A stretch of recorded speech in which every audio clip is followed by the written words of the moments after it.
England's young stars need to treat World Cup 2018 like peak of their careers, not visiting a war zone. An ancient pre-tournament tradition in this country is the assessing of the England hotel. This comes in handy when reasons for failure are needed due to an early exit. If the gaff is too opulent, the pampered prima donnas are accused of swanning around in a lap of luxury and losing all touch with their roots. If it's too dull and isolated, the narrative switches to the stupidity of keeping young men locked up in a near prison without enough mental stimulus, hence their stale and unadventurous performances.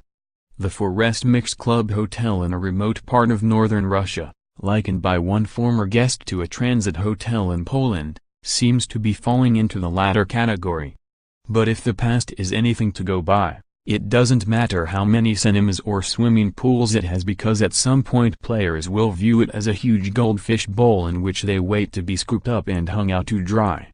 As Jamie Carragher explained, writing about how he never enjoyed being at a World Cup, "We lived in a bubble inside the England hotel and seemed to be adversely influenced by circumstances which other nations dealt with better."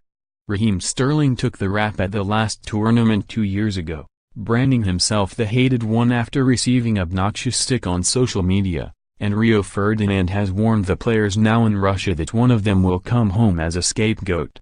Which must make them feel like they're sitting in the apprentice house, waiting for Alan Sugar's stubby finger to descend.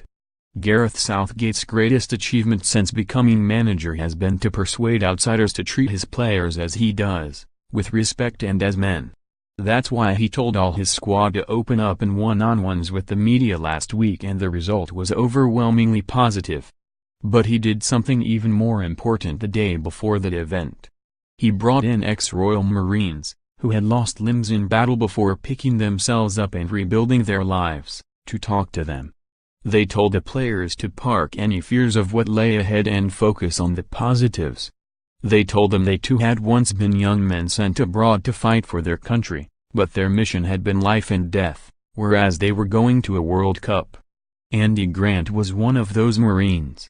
He has a book out called You'll Never Walk, which tells of him losing a leg in Afghanistan but going on to become the world's fastest single-leg amputee over 10K. Its title comes from the fact he had a tattoo of Liverpool FC's crest on his calf before he was blown up, and when the surgeon cut through his leg he removed the word alone, leaving You'll Never Walk on show. The players laughed at that, were inspired by his talk and took a copy of the book. Southgate said those Marines had given the players huge perspective on what pressure really meant. Carragher offered it too when he wrote, "If I had my time again, my attitude would be different.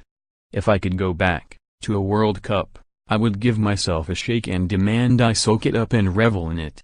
So here's some advice to those players sitting in that Russian hotel: stay off social media, get hooked on a good Netflix series, read Andy Grant's book, and know that however hostile the reaction to your performances may at times seem, you haven't been flown to a war zone. You're playing a game you are extremely good at, reaching the peak of all you've ever worked for, and are in touching distance of a high you may never get to taste again. So go out and embrace every single second of it.